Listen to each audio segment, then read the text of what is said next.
Hello, good afternoon everyone. Then I hope आप सभी लोग ठीक होंगे। तो बात करते हैं आज के टॉपिक पे। क्या हमारा टॉपिक है?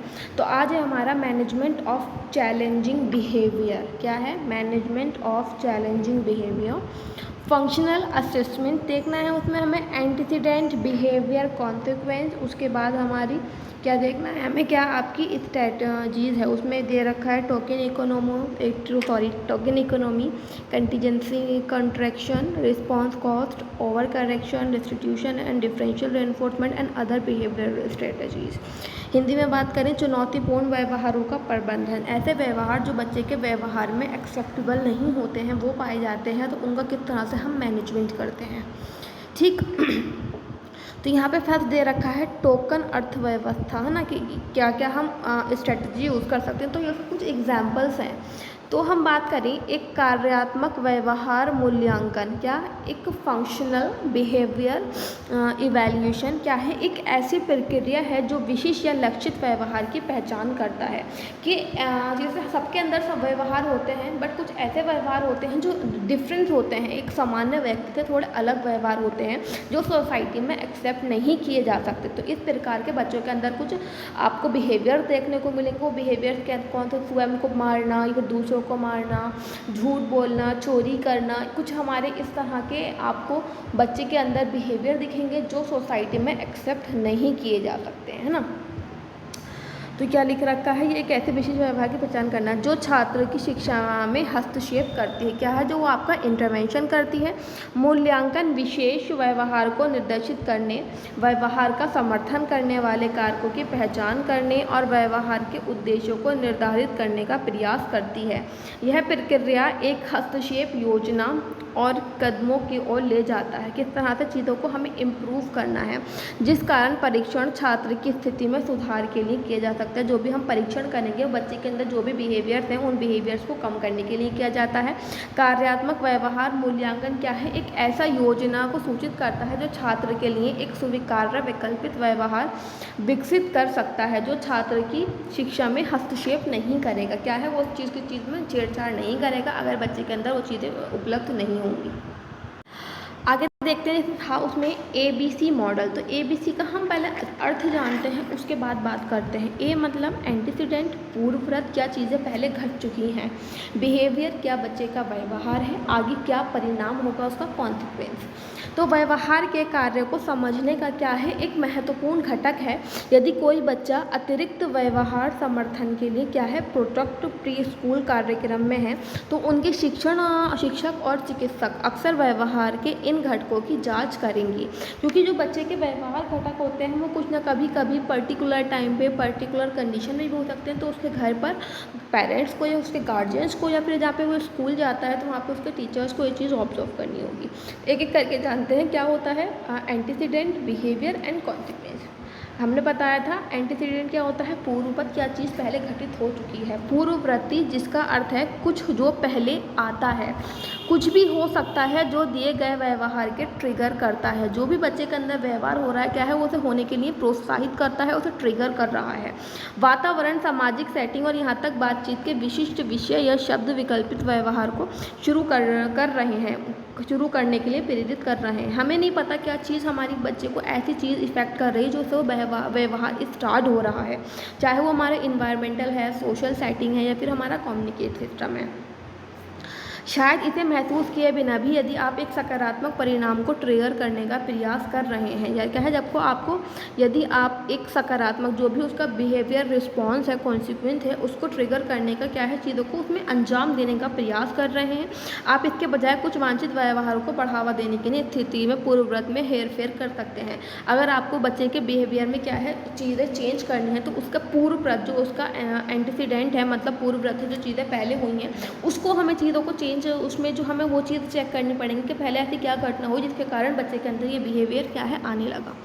हालांकि यदि कोई पूर्ववत अपरिवर्तनीय या अरिहार्य है, जैसे मौसम का मिजाज या आवश्यक दैनिक कार्य, जो एक अलग दृष्टिकोण की आवश्यकता हो सकती है।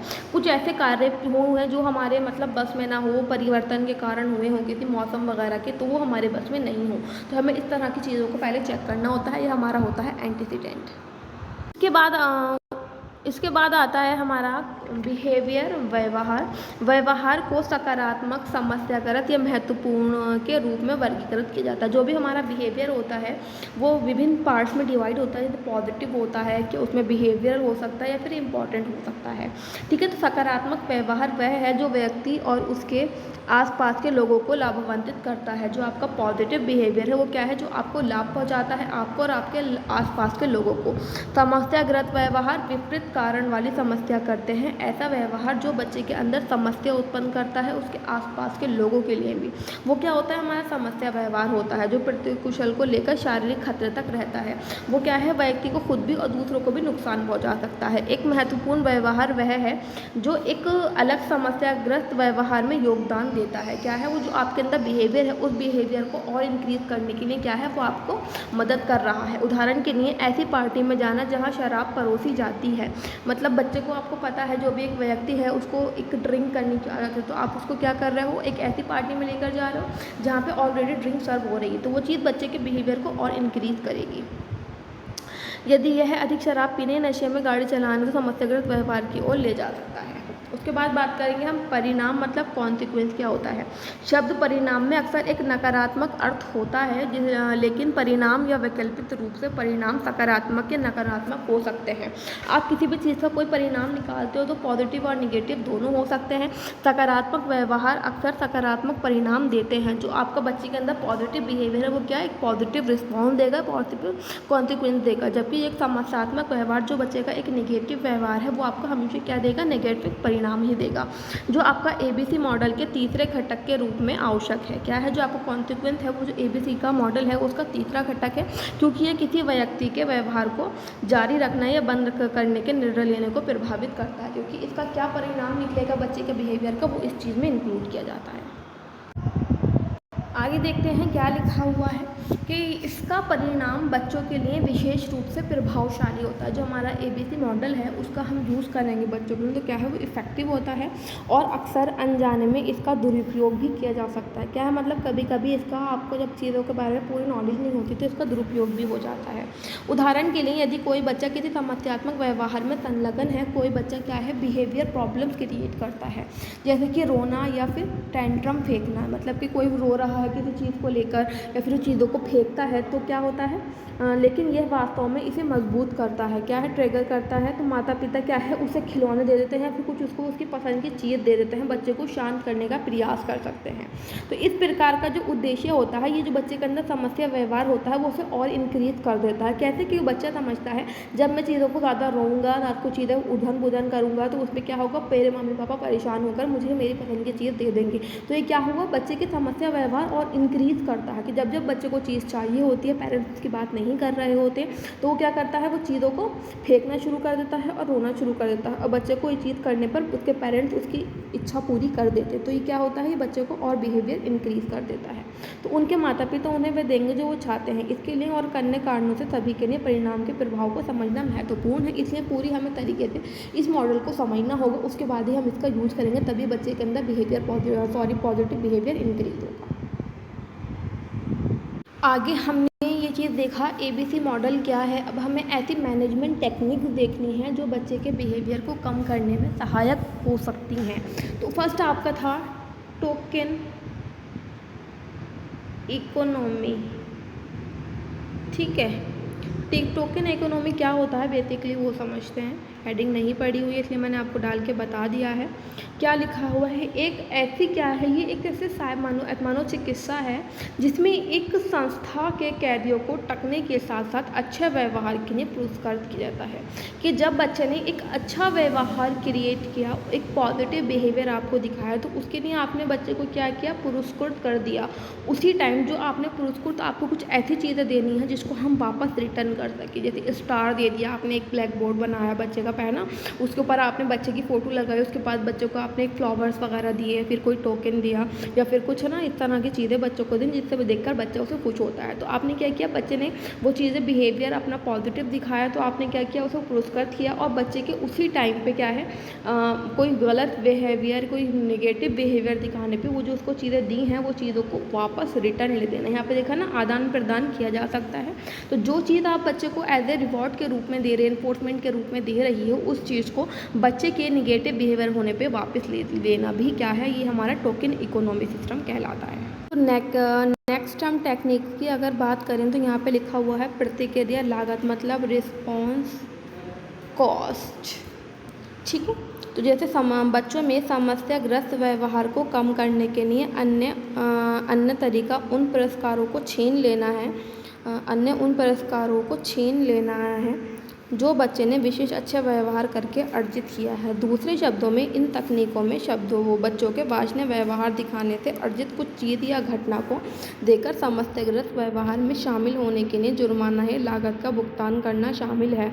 प्रतिक्रिया लागत एक ऐसी प्रतिक्रिया है जिसमें व्यवहार को कम करने के प्रयास में प्रतिक्रिया के बाद उपलब्ध व पुनर्बलकों की एक विशिष्ट मात्राओं को आकस्मिक रूप से वापस ले लिया जाता है।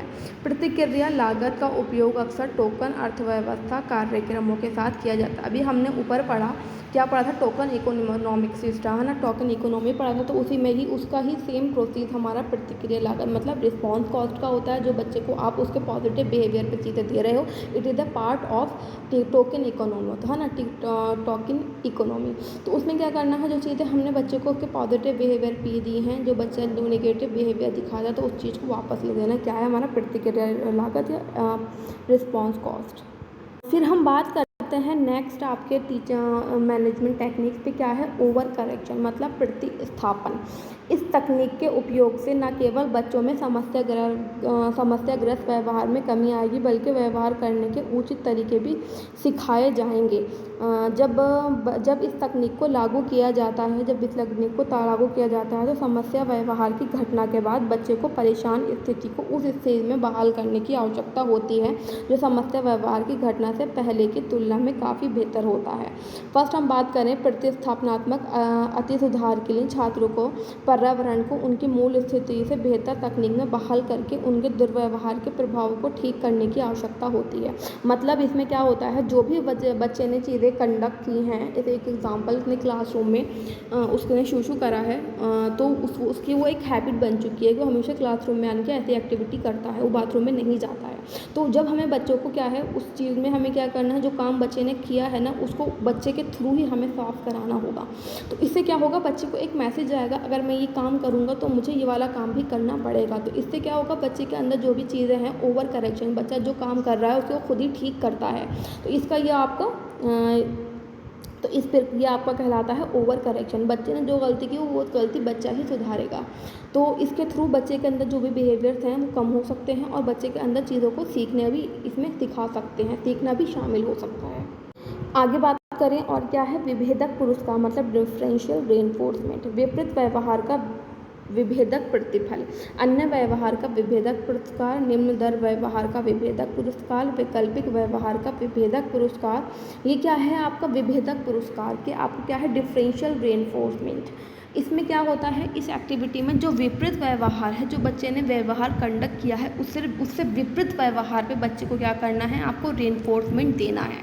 इससे बच्चे के अंदर जो ये उसकी निगेटिव बच्चे के अंदर बिहेवियर है निगेटिव, तो वो बच्चे का कम होगा और बच्चा पॉजिटिव बिहेवियर करने के लिए क्या होगा, उत्तेजित होगा, क्योंकि उसे उस पॉजिटिव बिहेवियर पे पुरस्कार दिया जाएगा। तो ये थी यहाँ पे कुछ टेक्निक्स, ऐसे बहुत सारी टेक्निक्स हैं। तो मैंने जो मेन आपसे पूछा गया था मैंने वो बता दी। देन आई होप आपको चीज़ें समझ में आई होंगी। Then thank you for watching my video.